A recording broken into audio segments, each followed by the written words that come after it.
Hello అందరికీ, ఎలా ఉన్నారు? అందరూ బాగున్నారా? నేనైతే చాలా బాగున్నానండి. ఇది నా మార్నింగ్ రొటీన్. ఆ రోజు పాపకి స్కూల్ ఉంది. పాపని ఆ రోజైతే నేను మార్నింగ్ 6 o'clockకే నాకు మెలకు వచ్చేసింది. సో అయినా కూడా తనకి 9:30కి స్కూలు, ఎందుకంటే ఎగ్జామ్స్ జరుగుతున్నాయి. యూకేజీ తను. సో ఆ రోజైతే నేను బీరకాయ పప్పు చేస్తున్నానండి. సో నేను చాలా సింపుల్గా ఉంటుంది, బట్ మళ్ళీ టేస్టీగా కూడా చాలా బాగుంటుంది. ట్రై చేయండి రెసిపీ. నచ్చితే మాత్రం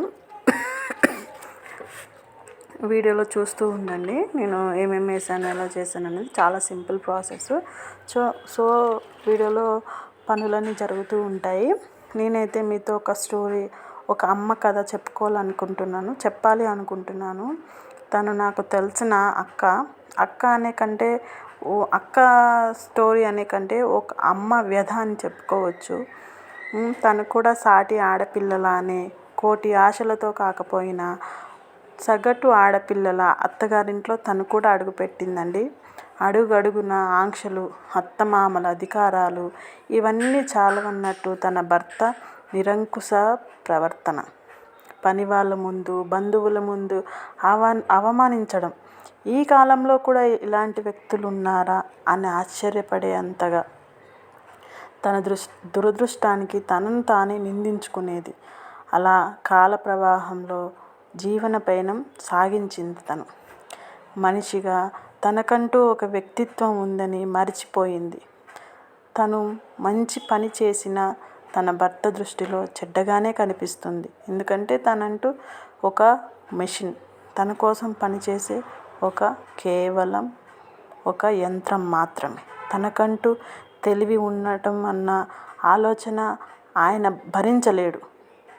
తనకి తెలివి ఉన్నది, తను అంటే అందరిలో ఆడపిల్లల కంటే తనకంటూ ఒక స్వతంత్ర భావం ఉంది అని తను భరించలేకపోయేవాడు. ఏ తెలివితేటలు లేని ఒక దద్దమ్మలా కనిపిస్తూ ఆయనతో, నాకు ఏమీ తెలీదు, మీరు చెప్తేనే నాకు తెలుస్తుంది, మీ మాటే నాకు వేదం అంటూ ఉంటే తన భర్త ముఖం వెలిగిపోయేది. కానీ తనకు మాత్రం తన భర్త ముఖంలో అహంకారం చూస్తుంటే తను చెప్పేది పచ్చి అబద్ధం అని పెద్దగా అరిచి చెప్పాలనుకునేది. కానీ అలా చెప్తే దాని పర్యవసానం తనకు తెలుసు కాబట్టి మౌనంగా ఉండిపోయేది.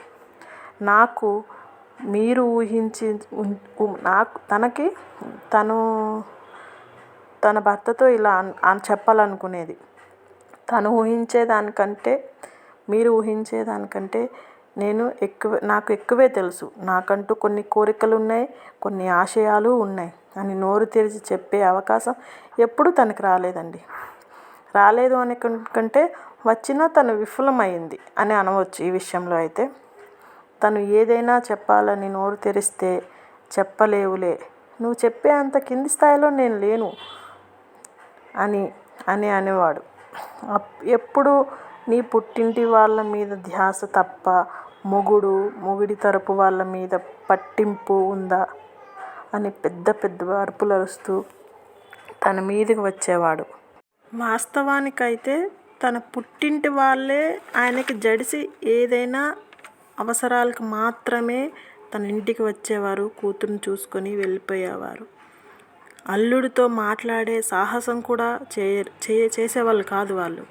అయినా వాళ్ళని ఏదో ఒక మాట అంటూ తల్లిదండ్రుల్ని, తనని బాధ పెడుతూ పైశాచిక ఆనందాన్ని పొందేవాడు తన భర్త. భయంకరమైన గొంతుతో అరుస్తుంటే పిల్లలిద్దరూ భయపడిపోయి తన వెనక్కి వెళ్ళి దాక్కునేవారు. ఈ ప్రయాణంలో తనకి 2 పిల్లలండి. 2 మగపిల్లలే. తనకు తెలిసేమో తన భర్త ఇలాంటి వాడని, అందుకే 2 మగపిల్లల్ని ఇచ్చాడు.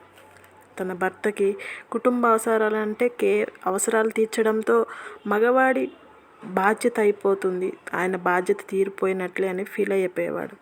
ఏనాడు కూడా పిల్లలని ప్రేమగా హక్కును తీసుకున్నదే లేదు. అలా చేస్తే వాళ్ళు గారాబంతో చెడిపోతారని ఆయన దృఢ విశ్వాసం అండి. పాపం తోటి పిల్లలు వాళ్ళ నాన్నలతో షికార్లకు వెళ్తుంటే పిల్లలిద్దరూ బిక్కముఖంతో తల్లి ముఖం చూస్తూ ఉండిపోయేవారండి. తల్లిగా తన బాధ్యత రెట్టింపయ్యింది అని తను అనుకునేది. తనే తల్లి తండ్రి అయి పిల్లలిద్దరిని అప్పుడప్పుడు బయటికి పార్కులకి సినిమాలకి తీసుకెళ్ళేది. తన ప్రపంచంలో తనకంటూ వేరే ఏ వ్యాపకమూ లేదన్నట్లుగా తను బతకడం మొదలుపెట్టేసింది. తన భర్త నిరంకుశ ధోరణి కూడా మనసుకి తీసుకోవడం మానేసింది. కాలం తన భర్తకి ఉన్న దురలవాట్ల ప్రభావంతో అనారోగ్యాలను తెచ్చింది. వాటి వల్ల ఇంకాస్త కోపం, అసహనం పెరిగాయి. అప్పటి వరకు మౌనంగా సాగిపోతూ ఉన్న తనను మానసికంగా అనుభవించేది. అప్పటి వరకు మానసికంగా క్షోభ అనుభవించేది. అప్పటి నుంచి శారీరకంగా కూడా బాధించేవాడనమాట. అన్నీ తన పిల్లల కోసమే భరించేది. దూరంగా ఉన్న పుట్టింటి వాళ్ళకి కూడా తన బాధను చెప్పుకోలేదు. ఎందుకంటే చెప్పినా ఎటువంటి ఉపయోగం ఉండదు. చెప్పి వాళ్ళని బాధ పెట్టడం తప్ప ఎందుకని చెప్పేది కూడా కాదండి. తనలాంటి దుస్థితి పగ్గవాళ్ళకి కూడా రాకూడదని దేవుడిని నిత్యం ప్రార్థించేది. తన అదృష్టం జీవిత భాగస్వామి విషయంలో లేకపోయినా దేవుడు 2 పిల్లల రూపంలో తన మాట వినే అంత సంస్కారవంతమైన పిల్లల్ని తనకిచ్చాడు. తన పెంపకంలో చక్కటి విద్యని అభ్యసించారండి. తల్లి అంటే ప్రాణంగా ఉండి చెప్పిన మాట వినేవారు. తల్లి మాటే వేదంగా, తల్లి ఏది చెప్తే అదే చేస్తే అంత. తన పిల్లలను అలా ఉండడం వల్లేనేమో పిల్లలను అవకాశాలు వెతుక్కుంటూ వచ్చాయి. తన 2 పిల్లలు తనకు 2 కళ్ళు అనుకునేది. చదువు నిమిత్తం విదేశాలకు వెళ్ళాల్సి వచ్చింది. అంటే తన భర్త ససేమిరా వద్దన్నారు. అప్పటి వరకు కూడా తను సైలెంట్గా భరించిన ఈ కష్ట నష్టాలు, సుఖ దుఃఖాలు అన్నీను ఇంకా పిల్లల విషయంలో భరించలేకపోయిందనమాట. తన విషయంలో ఏది సాధించలేకపోయింది. నా పిల్లల విషయంలో కూడా ఇలానే ప్రవర్తిస్తుంటే ఏ తల్లి ఊరుకోదు కదండి. సో తల్లిగా తను పోరాడింది. తన భర్తతో గొడవలాడి, కొట్లాడి, తనను ఒప్పించి, తనకున్న బంగారం అంతా తాకట్టు పెట్టి ఎడ్యుకేషన్ లోన్ కూడా తీసుకొని పిల్లలిద్దరిని పై చదువులకు పంపించింది. తల్లి మాట నెరవేర్చుకునే అంత గొప్ప వాళ్ళుగా వాళ్ళు ఎదిగి తల్లి మాటను నిలబెట్టుకున్నారండి. వాళ్ళు కూడా వాళ్ళకి ఇచ్చిన అవకాశాన్ని సద్వినియోగం చేసుకున్న పిల్లలిద్దరూ మంచి చదువుకొని ఒక ఉన్నత స్థాయిలో ఉద్యోగాలు సంపాదించి జీవితంలో స్థిరపడ్డారు. వాళ్ళ చదువుల కోసం తన తల్లి పెట్టిన బంగారాన్ని, తీసుకున్న ఎడ్యుకేషన్ లోన్ని రెండింటిని తీర్చేశారండి. బంగారం తీసుకొచ్చి తల్లి చేతుల్లో పెట్టారు. లోన్ కట్టేసి తల్లికి ముందు నించొని, అమ్మ నువ్వు ఇచ్చిన ఈ అవకాశాన్ని మేము సద్వినియోగం చేసుకొని ఈరోజు నీ ముందు ఇలా నిల్చున్నాం. ఇదంతా నీ ఆశీర్వాదం, నీ ప్రేమ వల్లనే జరిగింది. నువ్వు లేకపోతే మేము లేము అని పిల్లలిద్దరూ అమ్మని కౌగిలించుకొని ఎంతో బాధపడ్డారండి ఆ రోజు. కానీ ఆ ఆనందం ఎంతసేపు వాళ్ళ జీవితంలో లేదండి. తన కొడుకు విదేశాలకు వెళ్ళి వేరే కులపు అమ్మాయిని ప్రేమించాడు. ఆ విషయం తల్లికి మెల్లిగా తన చెవిలో చెప్పేసరికి తన గుండె గుబేలుమందండి. తన తల్లి ఏం చెప్పాలో, ఏం మాట్లాడాలో, ఎలా స్పందించాలో, ఎలాంటి నిర్ణయం తీసుకోవాలో తెలియని స్థితిలో, అయోమయ స్థితిలో ఉండిపోయింది. తన భర్తకి ఈ విషయం చెప్తే ఉంచుతాడా, తనని చంపేస్తాడేమో, పిల్లలిద్దరిని చంపేస్తాడేమో భయంతో ఆగిపోయింది. కానీ తననే పెళ్లి చేసుకుంటానని తన కొడుకు మొండిగా ప్రవర్తించడంతో తన భర్తతో వెళ్ళి మాట్లాడింది. భర్తతో ఈ విషయం చెప్పగానే తను ఊహించినట్టుగానే ఇంతెత్తున ఎగురుపడి సర్ది చెప్పలేకున్నా ఎంత మాత్రం వినలేదు. వద్దన్న అమెరికాకి పంపించావు కదా, ఈ పెళ్ళి కూడా నువ్వే కుదిర్చావా, అందుకే సర్ది చెప్తున్నావా అని చెంపలు పగలగొట్టి తనని ఇష్టం వచ్చినట్టు కొట్టాడండి. తనకి ఏమీ తెలీదు, నా తప్పేమీ లేదు, తనే ప్రేమించాడు, తనే నాతో చెప్పాడు, మీ వద్దకు నేను ఈ విషయాన్ని తీసుకొచ్చానండి, ఇందులో నా తప్పేమీ లేదని చెప్పినా తన భర్త వినలేదు. ఇవేమీ బాబుకి చెప్పకుండా అన్య కులస్తులను చేసుకోవడంలో సమస్యలు చెప్పడానికి ప్రయత్నించాను. కానీ వాడు చేసుకుంటే ఆ అమ్మాయినే చేసుకుంటానమ్మా, లేకపోతే నీ దగ్గర ఇలాగే శాశ్వతంగా ఉండిపోతాను అనేసరికి ఆ తల్లికి ఏం చెయ్యాలో, ఏం ఆలోచించాలో అర్థం కాలేదు. ఎలాగోలా తన భర్తను ఒప్పించి తన కొడుకు కోసం ఈ పెళ్ళినైతే జరిపించిందండి. కానీ పెళ్ళి చేసుకొని కొడుకైతే అమెరికాకు వెళ్ళిపోయాడు. కానీ గొడవ జరిగిన ప్రతిసారి తన భర్తతో మానసికంగా, శారీరకంగా నువ్వే ఈ పెళ్లి చేసావు, నీ వల్లే ఈ పెళ్లి జరిగింది, నీ వల్లే ఊర్లో నాకు ఎలాంటి విలువ లేకుండా పోయిందని తన భర్త మానసికంగా, శారీరకంగా తనని హింసిస్తూ ఉండేవాడండి రోజు కూడా. ఒక్కోసారి అయితే తన భర్తకి దూరంగా వెళ్ళిపోవాలని ప్రయత్నించేది కానీ వెళ్ళలేకపోయేదండి. మళ్ళీ తనే చెప్పేది, అది పిరికి వాళ్ళు చేసే పని, నేను పిరికిదాన్ని కాదు, జీవితాంతం పోరాడే శక్తి నాకుంది, ఆ నేర్పు ఓర్పు నా తల్లి తండ్రి నాకు నేర్పించారనే భావన తనలో గట్టిగా ఉంది. నేను చూశానండి ఆ భావన. అలా పారిపోతే బాధ్యత నుంచి తప్పుకోవడం అనే అవుతుందని సరిపెట్టుకునేది. కొంతకాలానికి తనకు రెండో కొడుకు కూడా మంచి తన బంధువుల్లోనే సంబంధం కుదిరిందండి. తన భర్త హడావిడికి, సంతోషానికి ఇంకా అవధులు లేవన్నమాట. పెద్ద కొడుకు పెళ్ళిలో చేయలేని పెత్తనాలన్నీ చిన్న కొడుకు పెళ్ళిలో చేసేసాడనమాట. సో అన్నీ హడావిడిగా జమాయిషు చేస్తూ అటు ఇటు తిరిగేసరికి ఆరోగ్యం సరిగ్గా లేని మనిషి కాబట్టి నీరసపడిపోయాడు. పెళ్ళిలో స్టేజ్ మీద పంతులు గారు అడిగిన కండువ వెతుకుతున్నాడండి. తన భార్య చేతిలోనే ఉంది కానీ ఆ విషయాన్ని తను గమనించలేదన్నమాట. ఎందుకంటే అహంకారుడు కదా, తన భార్య చేతిలోనే ఉంది. అయినా కూడా తన భార్యను తిడుతూ అందరి ముందు స్టేజ్ మీద, నువ్వు మర్చిపోయావా, నువ్వు ఇలాంటి తను అలాంటి తను, అసలు నువ్వు పెట్టావా లేదని, ఇలాంటి చవటి దద్దమ్మని పెళ్లి చేసుకున్న ప్రారాబ్ధం అని అరుస్తూ కళ్ళు తిరిగి పడిపోయాడండి తన భర్త. కళ్ళు తిరిగి పడిపోవడంతో ఇంకా తనైతే వాళ్ళ ఆవిడ ఇంకా షాక్లోనే ఉండిపోయిందండి. తను అలా స్టేజ్ మీద అందరి ముందు తిట్టేసరికి ఇంకా చుట్టుపక్కల వాళ్ళందరూ వచ్చి తనని పట్టుకున్నారు. ఇంకా తను కూడా అవన్నీ మర్చిపోయి తను కూడా తన భర్తను పట్టుకుని ఉండిపోయింది. అలా ఎవరో తెలీదు చక్కెర నీళ్ళు తీసుకొచ్చి తాపిచ్చారండి ఆయనకి. తాపిస్తే కొంచెం మెల్లిగా లేచి కళ్ళు తెరుచుకున్నారు. పెళ్ళి ఆపొద్దు, పెళ్ళి జరిపించండి అంటూ భర్తను తీసుకుని కొంతమంది బంధువులతో హాస్పిటల్కి వెళ్ళిపోయిందండి తను. సో హాస్పిటల్లో డాక్టర్ ఏమన్నారంటే ఒక 2 రోజులు ఉంచాలండి అబ్జర్వేషన్లో అని చెప్తే,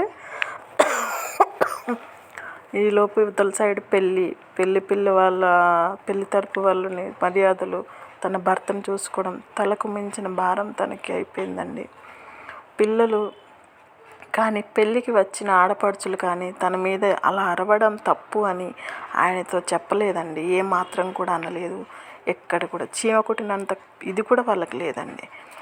మానసికంగా కూడా తను గురించి అక్కర ఎవరికి లేదని తను అనుకుందేమో. అంటే దాని అర్థం ఎప్పుడు కూడా అరిచేలాగానే ఆయన అరిచారు. ఎప్పుడు సర్దుకున్నట్లే అమ్మ సర్దుకుంటుంది అని పిల్లలు పెద్దలు అందరూ అనుకున్నట్టున్నారండి. కుంగిపోయింది తను. ఎందుకో ఎప్పట్లా నార్మల్ అవ్వలేకపోయింది. ఎప్పుడు వదిలేసినట్టు ఆ మాటలని వదిలేయలేకపోయింది. పెళ్ళి సెలవులు అయిపోయాక పిల్లలు వెళ్ళిపోయే రోజు వచ్చేసిందనమాట. దాన్ని కూడా అమెరికాకి వెళ్ళిపోవడానికి సిద్ధపడ్డాడు. తన భార్యాభర్తలు ఇద్దరిని కూర్చోబెట్టి ముందుగా పెద్దవాడు, అమ్మ నాన్న, మీ ఇద్దరు ఇలా గొడవ పడుతూ ఉంటే మేము ఇక్కడ స్థిమితంగా ఉండలేము, వర్క్ పైన కాన్సన్ట్రేషన్ చేయలేకపోతున్నాము, ప్రెషర్ ఎక్కువ అవుతుంది, కాబట్టి మీరిద్దరు గొడవ పడుతుంటే మేము తీరిగ్గా కూర్చొని సర్ది చెప్పడం కూడా మాకు కష్టమే అంటూ, అర్థం చేసుకోండి ప్లీజ్. నాకు కరెంట్ షాక్ తగిలినట్టు అయింది. అంటే తనకి ఒక షాక్ తగిలిందనమాట. అంటే పిల్లలు ఇలా అనేసరికి తను తట్టుకోలేకపోయిందండి. తన పిల్లలే తన ప్రపంచంగా పెరిగింది. తనకంటూ ఇష్టాలని, తనకంటూ ఉన్న ఆశలని, కోరికలను అన్నీ చంపుకుంది. ఆఖరికి తన మనసు కూడా చంపుకొని పిల్లల కోసమే బతికింది. పిల్లలు ఇద్దరూ అలా అనేసరికి తను మానసికంగా చచ్చిపోయింది. తను ఏం మాట్లాడలేక, ఏం మాట్లాడాలో తెలియక అలా బిత్తర చూపులేస్తూ చూస్తూ ఉండిపోయింది. చిన్నవాడు కూడా నిజమే అమ్మ, మీరు ఇలా గొడవలు పడుతుంటే మేము ఇక్కడ ఉండలేము, మీకు నచ్చితే కలిసి ఉండండి, లేదంటే వేరువేరుగా ఉండండి, మేము ఆ ఏర్పాట్లు కూడా చేస్తామన్నారండి. ఎంత ఎత్తుకు ఎదిగిపోయారో అనుకుంది ఆ తల్లి తన పిల్లలు. కొంతకాలం వేరుగా ఉండండి, మీకు ఉండాలనిపిస్తే మళ్ళీ కలిసి ఉందరు అని అనేసరికి తల్లి తండ్రి ఇద్దరు, తండ్రి అయితే ఏం స్పందించలేదులేండి, తల్లి అయితే అలా సైలెంట్గా ఉండిపోయింది. తన తల్లికి నోటి మాట రాలేదు, కళ్ళల్లో నీళ్ళు కూడా రాలేదు. తన పిల్లలైనా ఇలా మాట్లాడుతుంది, తను ఇంతకాలం కష్టాలు పడింది, తన భర్తతో, ప్రపంచంతో, బంధువులతో అందరితో యుద్ధం చేసి తన పిల్లలను ఒక ఉన్న స్థాయికి తీసుకొచ్చింది. ఇంకా పిల్లలు అలా అనేసరికి తనకి ఏం మాట్లాడాలో తెలియక తను ఇంకా సైలెంట్గా ఉండిపోయిందండి. ఇంకా పిల్లలిద్దరూ అమెరికాకి వెళ్ళిపోయారు. అప్పుడప్పుడు పిల్లలు ఫోన్ చేస్తూ ఉంటే తన ఫోన్లోనే ఇంకా పిల్లలతో తనకుండే బాధ, తన తండ్రి పెట్టే ఇబ్బందులు అని చెప్పుకునేది. అలా చెప్పుకోగా వాళ్ళకు కూడా విసుగొచ్చినట్టుగా మాట్లాడేవారనమాట. మాకు చెప్పి విసిగించకమ్మా, మేము విసిగిపోయి ఉన్నాం, మా పిల్లలు, మా పనులు, మా బాధ్యతలు అంటూ మాకు ఉన్నాయి కదా అని. పిల్లలు ఫోన్ చేసినప్పుడల్లా ఏడవడం, మేము ఇప్పుడు ఫోన్ చేసినప్పుడల్లా ఏడవడం, మాకు చిరాకుగా ఉందమ్మా, ఇలా అయితే మాకు ఫోన్ చేయాలని కూడా అనిపించదమ్మా అనేసరికి ఇంకా తను చచ్చిపోయిందండి లిటరల్లీ చెప్పాలంటే. వీళ్ళ కోసమే ఎన్నాళ్ళు తన మనసు చంపుకొని బతికి అర్థం లేదని స్పష్టమైపోయింది తనకి. ఇంకా తనకి వాళ్ళు మిగిలిన అప్పగింతలు వినాలనిపించలేదు అనమాట. కుటుంబ బాధ్యతలు అంటే కనీస అవసరాలు సంబంధించి ఆయనకి నచ్చనివి తీసుకొచ్చి మీకు లోటు లేకుండా చేశాను అని ఆయన నిర్వచనం ఇచ్చారనమాట తన భర్త. కనీస అవసరాలు సంబంధించి కావాలంటే పంపుతామంటూ చెప్పారు. పిల్లలు అవసరాలకి ఏమేమి కావాలో చెప్పండి, మేము మీకు పంపిస్తామని. ఏటీఎం కార్డు ఇస్తామని వాడుకోమన్నారు. మంచి హాస్పిటల్కి వెళ్ళండి, నిశ్శబ్దంగా నీ కష్టాలు నువ్వు పడు అని పిల్లలు తనకి ఇండైరెక్ట్గా చెప్పినట్టు తనకు అనిపించిందండి. తనకంటూ విలువ లేకపోవడం, తనకంటూ ఎలాంటి గుర్తింపు లేకపోవడం, పిల్లలు ఇలా ఎయిర్పోర్ట్కి వెళ్ళేటప్పుడు కూడా ఇంకా తనకి ఎలాంటి కన్నీళ్ళు రాలేదు, ఎలాంటి బాధ రాలేదు. ఎందుకంటే మానసికంగా తను బతికి లేదు అని తనకు అర్థమైపోయింది. ఫీలింగ్స్ అన్నీ చచ్చిపోయాయన్నమాట. వాళ్ళు వెళ్ళిపోయాక ఇంకా తను నిశ్శబ్దంగా తన జీవితాన్ని ముందుకు సాగించేది. ఎవరేమనుకున్నా, భర్తని తిట్టినా అలా భరించేదే తప్ప ఒక్క పన్నెత్తి మాట కూడా అనేది కాదండి. తన బాధ ఎవరితో చెప్పుకోవాలో తెలియక తన డైరీలో ఈ కథ అంతా రాసుకుంది, తన జీవితం కథ. ఆఖరికి ఒకరోజు తను సోఫాలో రాస్తూ సోఫాలో కళ్ళు తిరిగి పడిపోయింది. అలా సైలెంట్గా ఉండిపోయేసరికి, భర్త లేపేసరికి, తను లేవకపోయేసరికి భర్త భయపడ్డాడు ఏమైందో అని. లే స్వాతి అని అంటుంటే తను లేవకపోయేసరికి తన కళ్ళు అప్పటికే తెరవక ఉన్నాయంటండి. తన భర్త భయపడి తను రాసుకున్న అంతా చదివాడు. తన జీవిత కథ, వ్యధ, తన బాధ, కష్టం, కన్నీళ్ళు, తను పడ్డ ఇన్ని రోజుల బాధ తనకు అర్థమయ్యి, నన్ను క్షమించు, ఇంకెప్పుడు నీతో ఇలా ప్రవర్తించను, నాకు బుద్ధి వచ్చింది, నేను నిన్నోళ్ళు ఇంత చండాలంగా ఇంత మూర్ఖంగా నీతో ప్రవర్తించానా, నన్ను క్షమించు స్వాతి అని తన కాళ్ళు పట్టి తన క్షమాపణ అడిగాడు. దీన్ని బట్టి మీకు అర్థమేమైంది అంటే, కష్టం వచ్చినా నష్టం వచ్చినా పిల్లలు ఎంతమంది ఉన్నా ఆఖరికి తోడు నీడగా మిగిలేది భార్య భర్తలేనండి. ఒకరినొకరు అర్థం చేసుకుంటే పూలబాట లేదంటే ముళ్ళబాట. దయచేసి అర్థం చేసుకొని భార్యని, తన కష్టాన్ని కూడా గుర్తించండి. వీడియో నచ్చితే సబ్స్క్రైబ్ చేసుకోండి.